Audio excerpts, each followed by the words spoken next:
Hello everybody and welcome to this instalment of Car Talk. For today's one we're going to be talking about the cars that we come close to owning but never actually managed to get there. The cars that slipped through our fingers, as it were.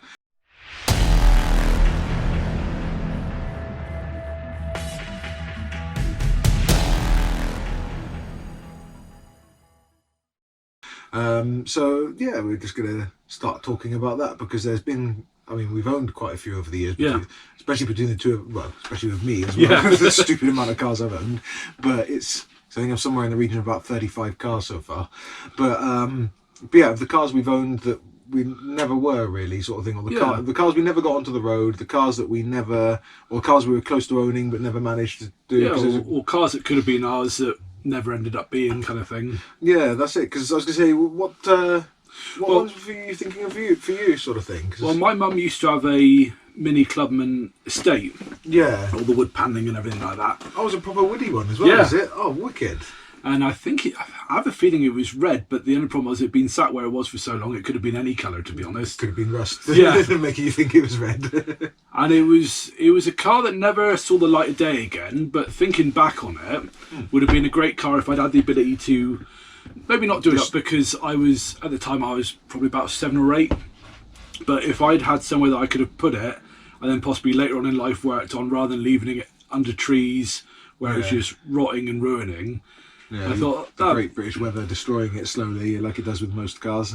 You know, that would have been a fantastic first car, or fantastic project car, or whatever it could have been. And quite a rare car by today's standards as well, isn't it? Those Woodies, I dread to think what they're worth. If you know what they're worth, let us know. Yeah.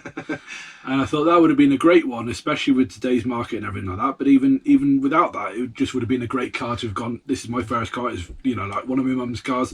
And she would never have said no to me having it. It was just sat up by her mother's house, just going to rack and ruin, sadly. Yeah, that's it. Because I mean, thinking about the ones that I could have owned but didn't. There's only one really for me. Because there was loads that I owned but never got onto the road, which I would have classed as cars that could have been if I'd have actually had the knowledge I've got now, or the money and things like that. But the one for me would have been a D-Reg Laser Ford Capri. Lovely. Yeah. There was a 2 litre Pinto one as well. It was absolutely beautiful, and it was in a really nice metallic blue. And I got offered it to be given to me to make space in some guy's garage, because he needed the space for his other Capri, which was his baby.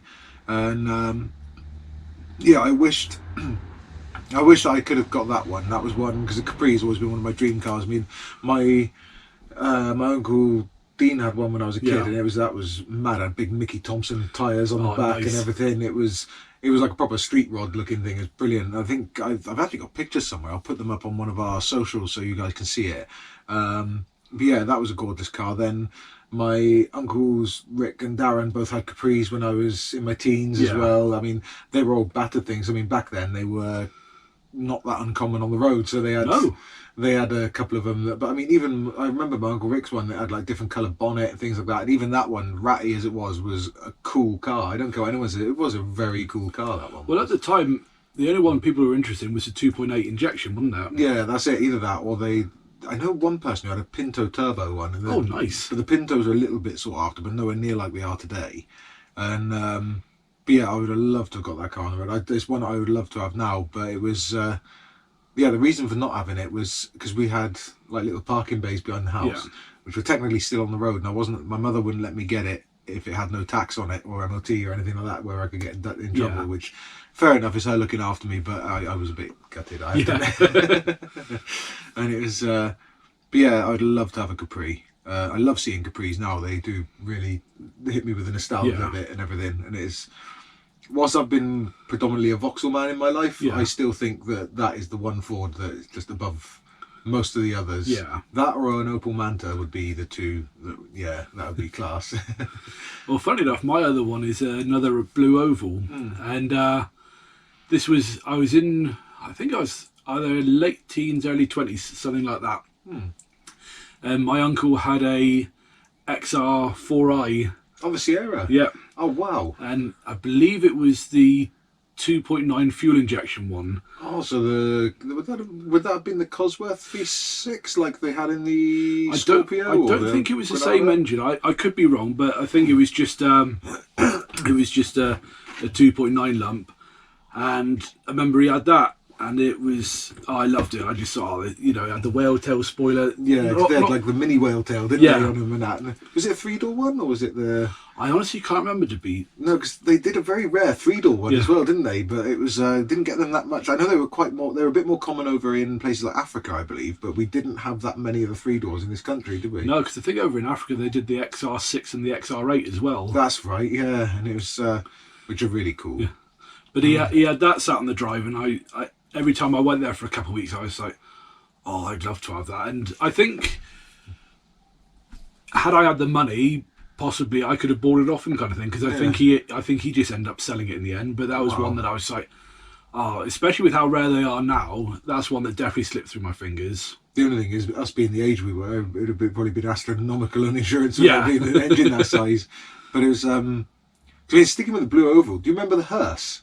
Oh, the one at the scrapyard. Yeah, that's it. Yeah, me, because that was one of the things we loved doing, and it's something you can't do anymore, which is a shame. Yeah, is going to the local scrapyard when we needed parts for our cars. Go to your local scrapyard, you go and find, like, because I ran Cavaliers for years, and I mean, you could always guarantee you go to a scrapyard, there'd be at least one Cavalier parked up there, wouldn't there? Probably, well, when we used to go to Eastsource, there was about 4 or 5 there, wasn't there? Which is great. So, and I used to look for Mark II Fiesta bits, and there was loads of Mark II Fiestas in there at the time. That's it. So when we needed parts for our cars, I mean, we were both earning pittance, really. Yeah. So that was the cheap way to keep your car on the road. And we walked in there one day, and there was it was a Mark II Granada. Yeah, I think it was B-Reg, wasn't it? Yeah, absolute stunning car, and it was absolutely immaculate to look at. Well, because it was a funeral car, it had obviously been polished to within an inch of its life. It was like limo black, and it was a proper full-size hearse, and we had the keys in, didn't it? Because it even started and ran. It was an automatic, but it started and ran, and we actually asked them about it, didn't we? Yeah. Because we were thinking about going in on it together as a project, but the only problem is that they'd already put the paperwork through to scrap it, so it was parts only. Yeah, because it failed its MOT on one part of the car had sharp edges. Yeah. And looking around, you couldn't tell which part that was, whether it was inside or outside. No, I think it must have been one of the bumpers was missing the corner part, the rubber piece. Oh, possibly, if I remember rightly, and a bit of welding on the back, wasn't it, or something like that? It was like a small patch of welding on the back. When you had a look underneath, it wasn't much. No. And it was such a shame that it... And the interior was immaculate. It was like brand new almost. Yeah, it must have been one that I'm guessing the funeral company just decided, right, it's starting to rust, let's get rid of it and buy a new car. But and I think at the time people were moving more towards like Mercedes hearses and Jag hearses. They were a little bit more upmarket than B-Reg Fords, Granada, which is a shame, really. But that would have been a real cool, an interesting project. Yeah, God knows what we would have done with it. Yeah, but that was a really cool one, because I mean, other than that, I can't think of any that I nearly owned but didn't own, sort of thing. It was... you had a few that you had but weren't on the road, never got to the road, did they? Yeah, that's true. I mean, like there was there was a couple that didn't really matter. Like I had a Cavalier automatic body shell that I was going to reshell my SRI into after Zar had the accident. That one just never became anything, really. Yeah. But I had... The first car I got given was from my mother. I was about 10, and it was just to play in, really, because it was parked in the car park down the road from my house, and that was a Talbot Sunbeam. Oh, nice. And then for those of you who don't know what that is, you might know what a Lotus Sunbeam is. Google that. Lotus Sunbeam was the mental, powerful one that a lot of people use for rallies, and they're worth a ridiculous amount of money now. But that was an updated version, like the Lotus Carlton was an updated version of the Vauxhall Carlton. The Lotus Sunbeam was an updated version of the Talbot Sunbeam. So it was like a 1.6 engine or something like that. But I mean, that thing probably could never have seen the time on the road again. It was like just held together with bits of cable tie and things like that. It was terrible. But that would have been a cool car to have, just because it was a rare one. Yeah. The other one which I owned, because that one wasn't actually in my name, but the one I owned that was in my name then, I had a Mark 1 Golf 1.4 4-door in a real nice pale blue. That would have been metallic, and that would have been a lovely car to get going. But the fuel cap had been off of it for years whilst it was parked in a hedge. But the bodywork was surprisingly clean and tidy. The key had snapped in the ignition. There's a few other issues with it, but I gave that one away in the end. I put it over on my dad's driveway for like a year, and then I gave it away to someone else because I'd never done nothing with it when I was over. Then I had a Mark II Bread Van Polo, which started, ran and drove, but it failed its MOT. That one, That one was down in the industrial estate near where we lived, near Chivner. Oh, yeah. So, and I used to go down there and practice driving in it, because when I was learning to drive, no so I way. used to just drive it up and down inside this, because it was all private land there was nothing anyone could do. No.